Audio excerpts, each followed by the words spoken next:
Hey designer, you're listening to episode 60. This is the one where I'm talking about the concept one at a time and how you can use this approach as we head into the final, often busy, weeks of the year, and also how you can apply it to the goals you're setting for your interior design business in 2024. Welcome to the Interior Design Business CEO, the only show for designers who are ready to confidently run and grow their businesses without the stress and anxiety. If you're ready to develop a bigger vision for your interior design business, free up your time, and streamline your days for productivity and profit, you're in the right place. I'm Desi Cresswell, an award-winning interior designer and certified life and business coach. I help interior designers just like you stop feeling overwhelmed so they can build profitable businesses they love to run. Are you ready to confidently lead your business, clients, and projects? Let's go. Hello, designer. Welcome back to the podcast. I'm so glad to have you here as always. I'm recording this on a Monday. Lately, I've been recording a lot on Mondays as I'm thinking about that. We had a great weekend. I hope you did too. My husband and I actually got to go to the Timberwolves basketball game. That's our NBA basketball team here in Minnesota. That's something we typically do about once per season. And I wouldn't say I'm a big sports person, but I do think that watching NBA basketball live is really fun and inspiring.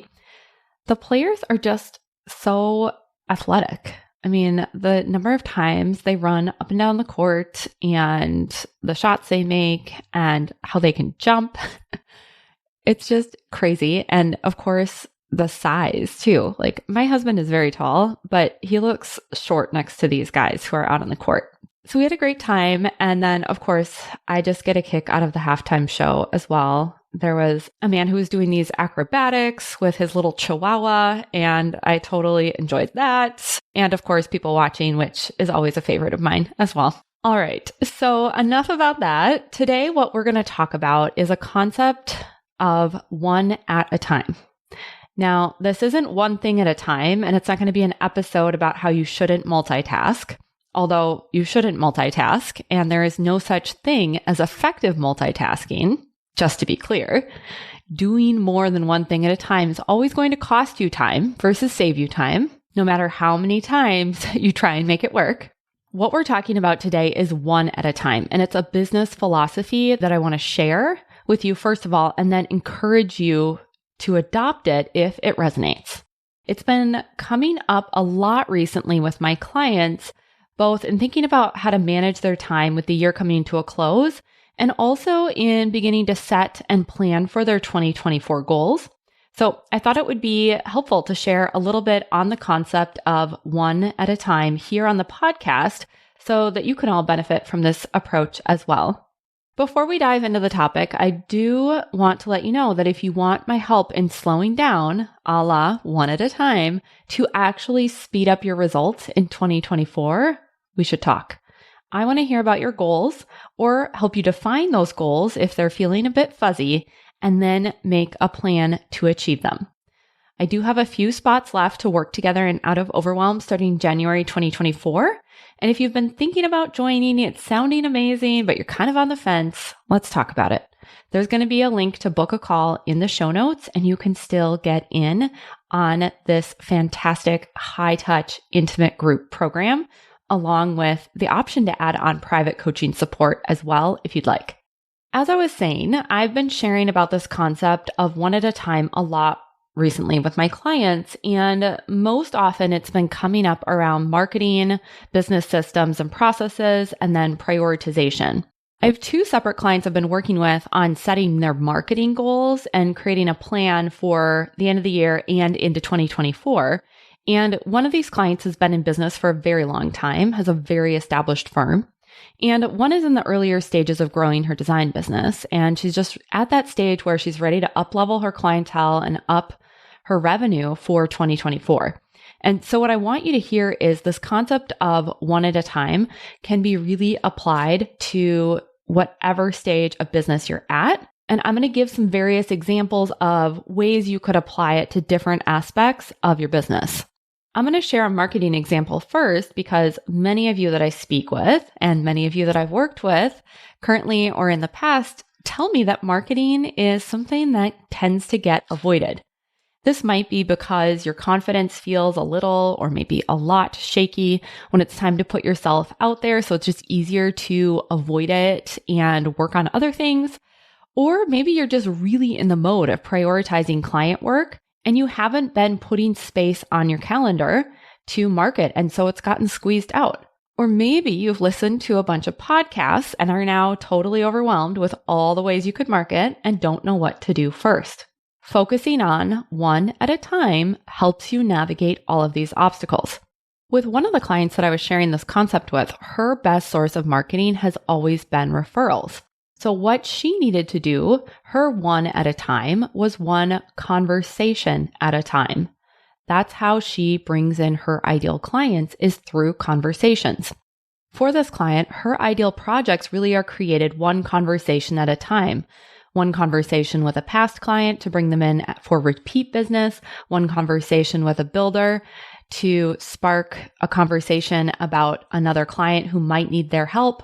It's just one at a time. And this is simple. This is approachable. It was one conversation a week that she focused on having. And it was way less overwhelming to think about a huge marketing push. When she followed the approach of one at a time, she was able to get into action and now has her pipeline almost full for 2024.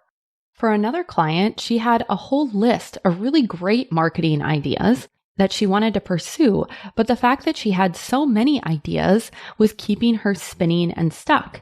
And so she applied the concept of one at a time to pick the one that felt like it would give her some traction, gain some momentum, and then set off the other ideas to layer in at a different time. This got her moving. For another client, she had a lot of fear around posting her gorgeous work on social media. And so for her, one at a time meant posting one story at a time. That's all she had to think about. She didn't think about a full social media calendar or her editorial schedule. All it was one at a time for her posts. And this approach helped her build momentum. And now she's sharing so much more than she used to. Whether it's marketing or other areas of your business or goal setting, there's always so much that could be done, so many creative ideas that you have. And at the same time, you're going to get the most traction with one at a time. Let's talk about how this can be applied to other areas of your business. For example, if you're feeling overwhelmed by setting up systems, it's one at a time. And out of overwhelm, I teach a concept called prospect to profit that helps you organize and break out your internal and external systems. And this makes it very manageable and approachable to look at how you take a client from start to finish. And within these categories, you can guide your ideal client along. And using this concept, we focus on one at a time. What is one email template you can write? What is one step in your presentation process you can document? Or maybe you're struggling with time management and prioritization. Again, it's just one at a time. Maybe you have a pile of invoices that's been stacking up, or so many emails that feel urgent and require your attention. It's still one at a time. You send one invoice at a time, one email at a time. It's all completed one at a time. This concept really applies across the board, no matter what tasks you're doing or what stage of business you're in. And as we're thinking about wrapping up at the end of the year, I want you to consider what your one at a time looks like for you in the final 2 weeks of 2023. Decide now what you will and what you will not complete in your business by the end of the year based on current reality. That's the important piece there. Let me call that out. Based on current reality, not what you optimistically thought you'd be able to get done 3 months ago, or even if you have ideas of what you thought the year would look like at the beginning of the year. We're going to make a realistic plan with the concept of one at a time at the forefront. Make that plan, break it down, and then apply the concept of one at a time. This is how you are going to make so much progress and do it with so much more ease. Even though your brain wants to convince you that great things are accomplished and ultimate productivity is achieved in these giant lumps, your best, most effective and efficient results come when you approach things one at a time. You don't have to sign all of the clients. You focus on bringing in one new ideal client at a time. You don't have to overhaul the entire back end of your business. You focus on one friction point at a time. What I want you to consider is no one runs an entire marathon in 1 second, not even the elite runners. They run it 1 step and 1 mile at a time. If these runners got so in their head about the entire 26.2 miles they had to run, they might not want to run that race. But when you think about it as 1 step at a time, just like I'm encouraging you to do in your business, it becomes so much more approachable, and you'll actually be willing to lace up those running shoes and step onto the course. As we wrap up today's episode, I want you to think about what is one area of business that feels too big to tackle right now, and how could you apply one at a time to this area and start taking action. In the next episode, I have 2 very special guests, Caleb Anderson and DeAndre Devane from Well Designed. Caleb is also one of the creative forces behind the well-known interior design firm, Drake Anderson. They are going to be here with me next week. We've got a fantastic conversation for you. I cannot wait for you to listen to that interview. If you aren't already subscribed to the podcast, now is a great time to do that. All you have to do is hit that little plus sign at the top right corner and then hit follow so you never miss an episode, including this interview that I have coming next week. Until then, I'm wishing you a beautiful week as always, and I'll talk to you next week when I'm back with Caleb and DeAndre. Have you ever wished I could be your coach? If so, keep listening. For a limited time, when you leave a rating and review for the podcast, you'll be entered to win a one-on-one coaching session with me. I can answer your questions and coach you on your unique challenges. All you have to do is scroll down to the bottom of your podcast app, tap the 5 stars, and leave a review.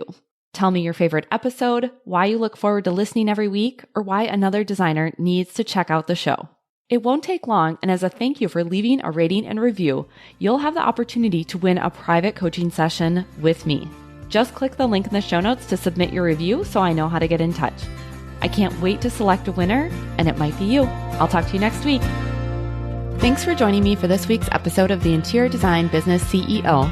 If you want more tips, tools, and strategies, visit www.desiCresswell.com. And if you're ready to take what you've learned on the podcast to the next level, I'd love for you to check out my signature group coaching program, Out of Overwhelm.